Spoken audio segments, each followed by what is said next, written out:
So you were a Bernie supporter. I don't mind Bernie. I'll tell you what I like about Bernie is consistency. Yeah, that's how I feel. I still feel that way. I mean, I don't consider myself a Bernie Sanders, political supporter right now. But I certainly do. I have respect for Bernie, certainly for his consistency. He doesn't seem to me as compromised or as captured as most other politicians, which I very much appreciate. And I think Bernie has pretty much nailed he's kind of nailed the fact that obviously there is an enormous problem. I just think the solutions that I think he's treating the symptoms or trying to treat the symptoms instead of treating the source of the problem. But I do think he's kind of spot on that, kind of that we have this major issue around wealth inequality in America, among other things. So I think he's worth respecting for a number of reasons. Yeah, his consistency was something. I mean, if I was American, I don't think I could vote for him, but I did like his consistency. He just seems to want to give too much away for free, like free education, free health, and like I admire it. Like as somebody who has a healthcare system here that is healthcare system for what I think is great, but there seems to be a lot of things: free childcare, free healthcare, free education, like free higher education. There's a lot. Mm-hmm. Why is it like somebody who doesn't fully understand politics? Why? My understanding is the DNC blocked him running, having the opportunity to become president. Is that true? Oh, in 2016, the stuff with Hillary. Yeah, I mean, my understanding of the DNC, and I don't think this is a perfect understanding, but I mean, I know that it seemed obvious that the quote unquote establishment Democrats, their kind of desired candidate was obviously Hillary Clinton. My understanding of it is that there was certainly some behind closed doors, some kind of like an influence campaign to ensure that that this upstart Bernie Sanders that nobody kind of saw coming in 2016, when everybody thought Hillary was just going to cruise to the nomination, to kind of prevent him from from winning and taking it from Hillary at the end. But I'm not sure of all the details of what happened there. Yeah. I'm not sure I want to know all the details of what happened there. Yeah. Okay. Well, listen. Let's get into this. I've taken a lot of quotes out from you, but let's talk about this trust idea. If you can kind of explain, because you said you had to, on part of your journey was confronting the idea of trust in politics, and that's something similar that I've had to do, because here going into this Bitcoin world as somebody who vocally defends and champions democracy, that comes with certain criticisms. So, I've had to reflect that myself, and in reflecting that, I've realized actually there's a lot wrong with politics. Can you talk to me about that journey you went on with us? Sure. I think with respect to trust, for me personally, for the longest time, politically, my view, and I think a lot of people who would consider themselves liberal or Democrats or progressives or whatever version of that in the U.S. would probably agree that I always thought that it was a personnel issue, that if you could just get the right person, the right human being into office, that you could then trust. You could trust that person then to make all of the correct decisions, or the decisions that were aligned with the policies that you wanted to see enacted. And the deeper that I got into Bitcoin, when I started to sort of develop different opinions as to where I thought the source of a lot of our problems was, and how most politicians were mislocating the source of the problems, it just started. And I think this, maybe if you're somebody who starts from a different political inclination or perspective, this might be more obvious to you from the outset. But it started to become very obvious to me that it's certainly a mistake, I think, to put all of your just trust into, let's just change the personnel. And then one because the personnel is always going to be changing. So I mean, you could put, and this is kind of what goes on now, is we put the Republicans go in for 4 or 8 years and they do some stuff, and then the Democrats come in, undo all that, do some stuff. The Republicans come in, and undo all that, and we just kind of keep, it's like putting blocks on the board and then taking them off.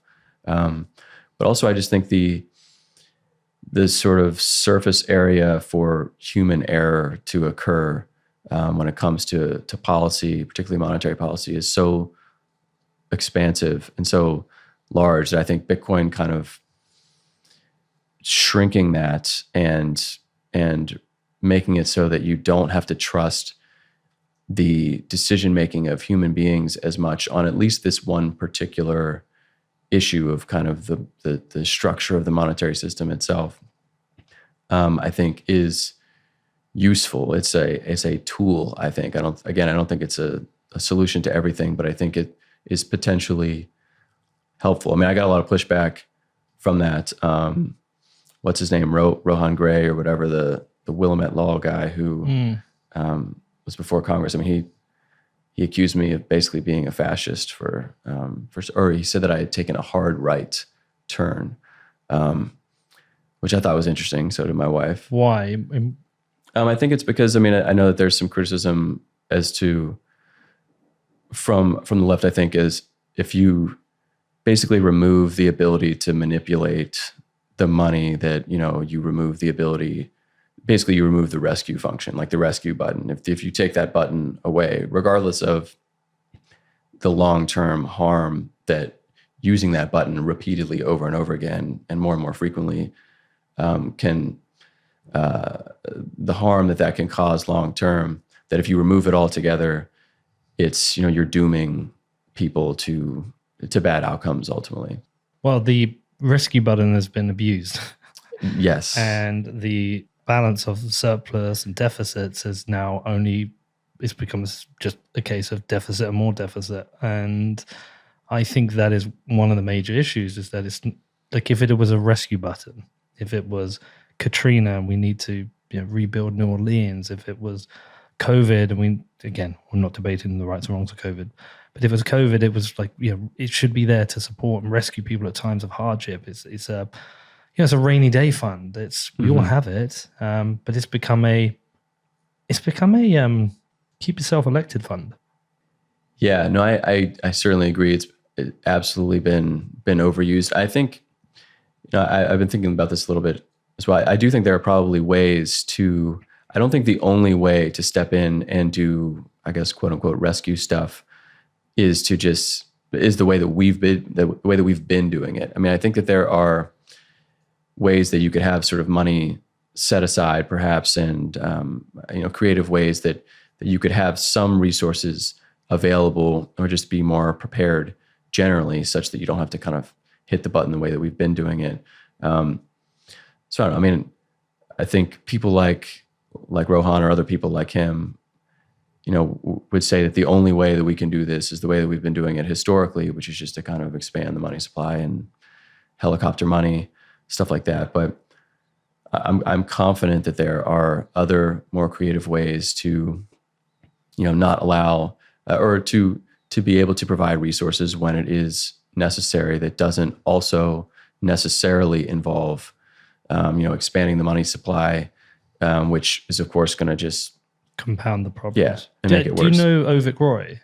Yes, I do. Did you listen to my show with him? I did. That was a great show. Yeah. So for someone like Rohan Gray, I would forward him Ovik's article and maybe Ovik's interview and say, I fully understand why you think you need this rescue button, but now you need to understand that this has a compounding impact on the people you think you're helping.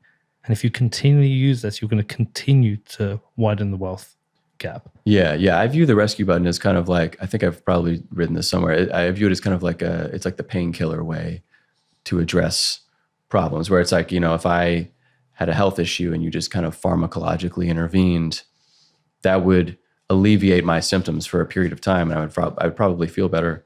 But if you don't actually cure the disease or treat the bacteria, or you don't more holistically improve my lifestyle and my environment, such that I actually get healthier instead of just feel sick less, then you're not really solving the problem. And I think that you're just delaying it, and you're just sort of kicking the consequences down the road farther. And then, there's a much larger problem down the road that maybe the intervention required is obviously greater. And then we just, we all know where that ends. I think that's where my big pharma comparison that's kind of where I was thinking there.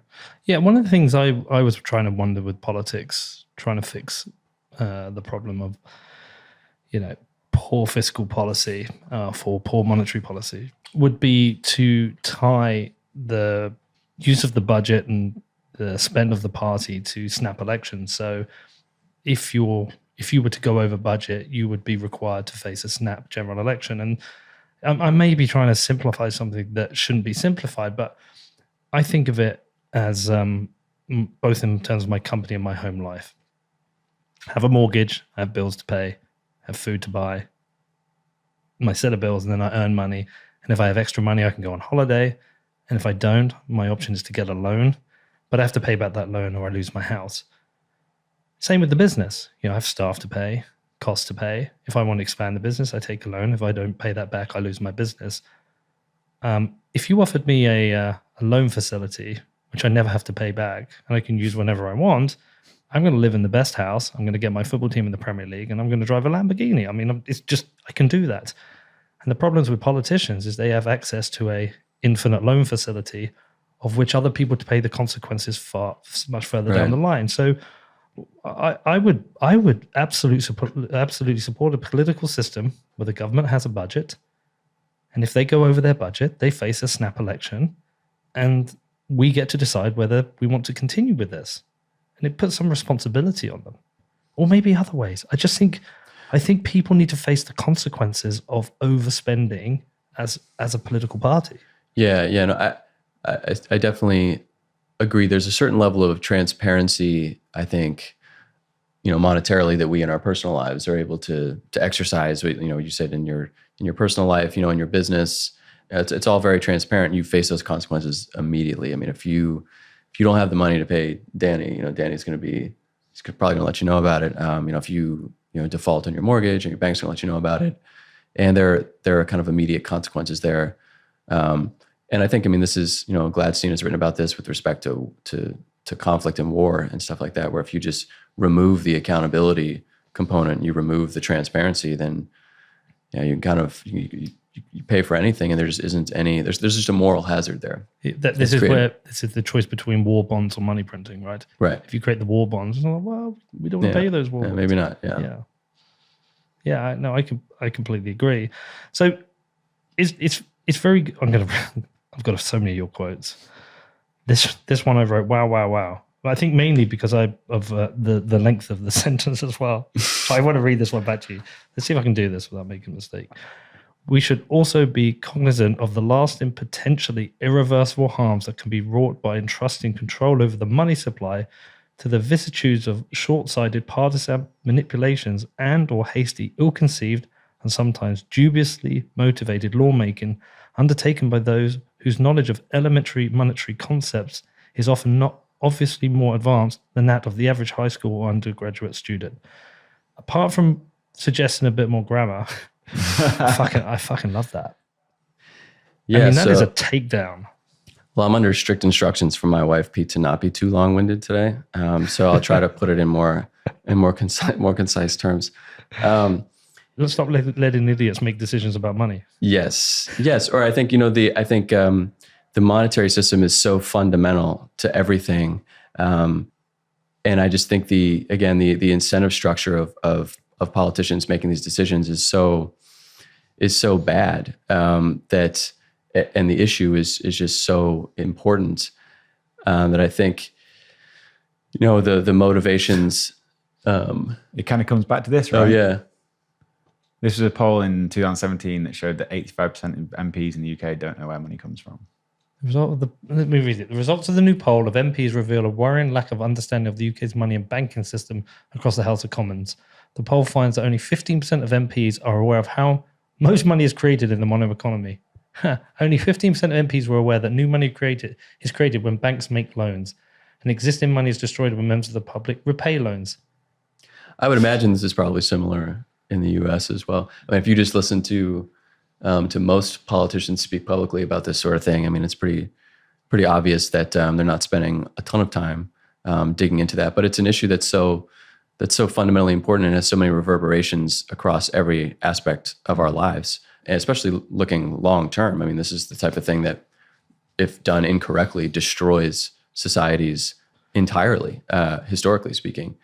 And so I think entrusting that or we should at least be asking questions about the wisdom of entrusting that to human beings who are on this very kind of short-term cycle of just wanting to get reelected every 2 years, every 6 years, or every 4 years if you're the president, and whether the motivations of those individuals aligns with, long-term what we as citizens for ourselves, for our children, and for our grandchildren, how we would like to see things play out, and the world that we would like to live in, and the health and sustainability and of that world.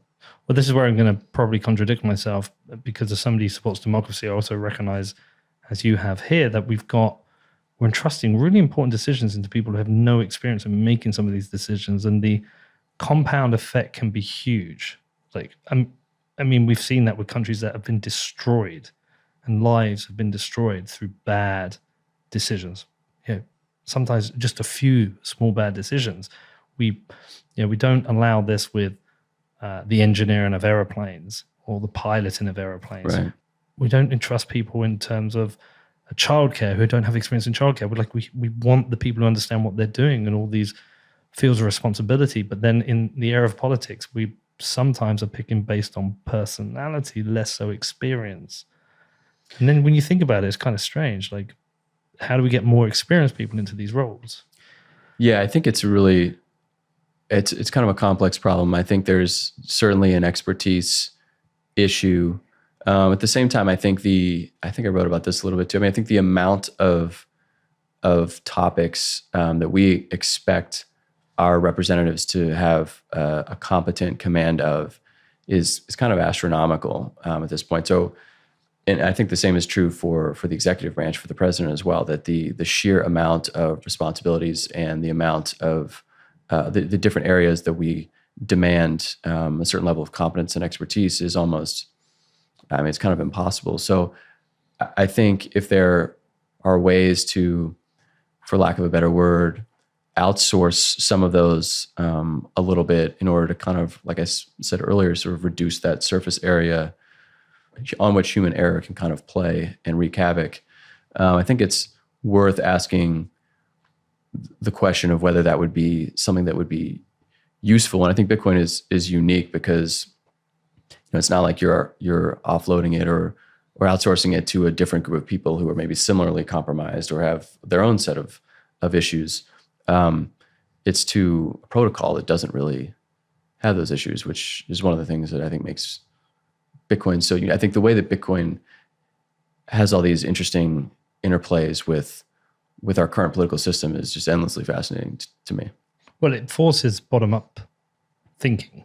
Yeah, I think it certainly does. And I think, just it sort of reveals this sort of, like I was saying earlier, the incoherence of the way that we currently think about politics. And I think it's our last best chance probably to, there are a lot of people who talk about wanting to transcend the two-party system.